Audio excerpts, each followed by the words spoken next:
Warning ఇచ్చి ఇంకోసారి చేయకుండా చూడండి. ఏ ఆడబిడ్డైనా మన ఆడబిడ్డ, ఆ ఆడబిడ్డ గౌరవాన్ని కాపాడవలసిన బాధ్యత రాజకీయ నాయకులదని గట్టిగా వార్నింగ్ ఇచ్చేవాడిని.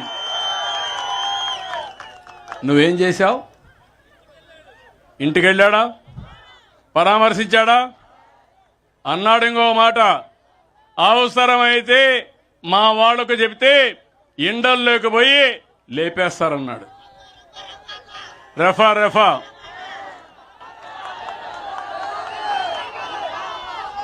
ఒకసారి ఆమారా, నేనే ముఖ్యమంత్రి, బాబాయ్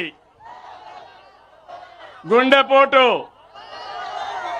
సాక్షి టీవీ బ్రాడ్కాస్ట్ చేశారు, నేనే ఎంపయ్యా. యామారిన దానికి నెక్స్ట్ డే నా చేతిలో కత్తి పెట్టి నారాసుర రక్త చరిత్ర సాక్షి పేపర్లో వేసి రాజకీయ విన్యాసం. నిన్న మీరు చూశారు గుంటూరులో వాళ్ళ కార్యకర్త వచ్చాడు, ట్రాక్టర్ కింద వాళ్ళ కారు కింద పడ్డాడు. ఏం చేయాలి? మీరైతే ఏం చేస్తారు? అతన్ని కాపాడతారా లేదా? చెయ్యాలనా లేదా? మన మనుషులతో పనిచేస్తామా లేదా? ఏం చేశాడు? ఎత్తి ఆ పొదల్లో పారేశారు. అతను చనిపోయాడు. చనిపోతే అంబులెన్స్ పైన పెట్టాడు. ఇది న్యాయమా అని మిమ్మల్ని అడుగుతున్నా.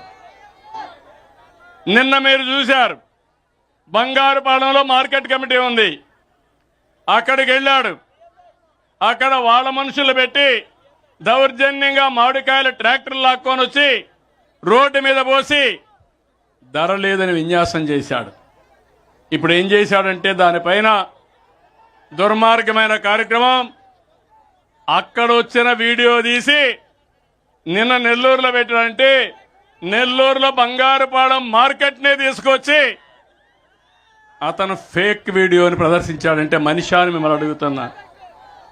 మీరు సాక్షి పేపర్ చూస్తారా అని అడుగుతున్నా. సాక్షి టీవీ చూస్తారా అని మిమ్మల్ని అడుగుతున్నా. ఇది ఫేక్ అవునా కాదని అడుగుతున్నా. ఇక్కడ ఒక విషయం ఉంది, మీ అందరికీ చెప్పాలి. ఈరోజు రాజకీయాలు అనేటివి ప్రజల కోసం పనిచేయాలి. వారి అంతిమ లక్ష్యం అధికారమైన నైతిక విలువలు, పద్ధతులు, నిబంధనలు, కట్టుబాట్లు తప్పనిసరిగా ఉండాలి. ఎక్కడున్నా నన్ను చూసి 10 మంది నేర్చుకోవాలి. ఈరోజు తను చూసి ఏమి నేర్చుకుంటున్నారు తమ్ముళ్ళు? గొడ్డలి వేట్లు, బూతుల పంచాంగం, రఫే. అంటే నిన్న కూడా ఇండ్లకు పోయి మా వాళ్ళకి చెప్తే లేపేస్తారంటే నువ్వు లేపేస్తే చూడడానికి ఇక్కడ ఉండేది సిబిఎన్.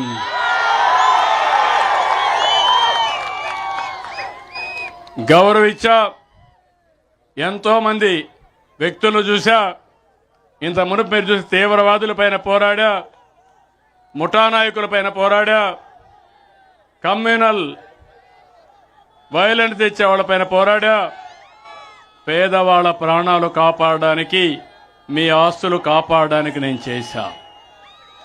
ఇప్పుడు సాక్షాత్తు ఇలాంటి నేరస్తులు రాజకీయాల ముసుగులో వస్తున్నారు.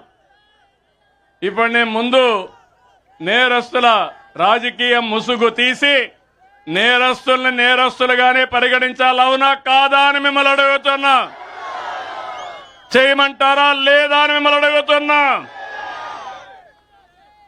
మీరు కూడా సహకరిస్తే నేను కోరుకునేది ఒకటే, మనది ప్రజల మేలు కోరే ప్రభుత్వం.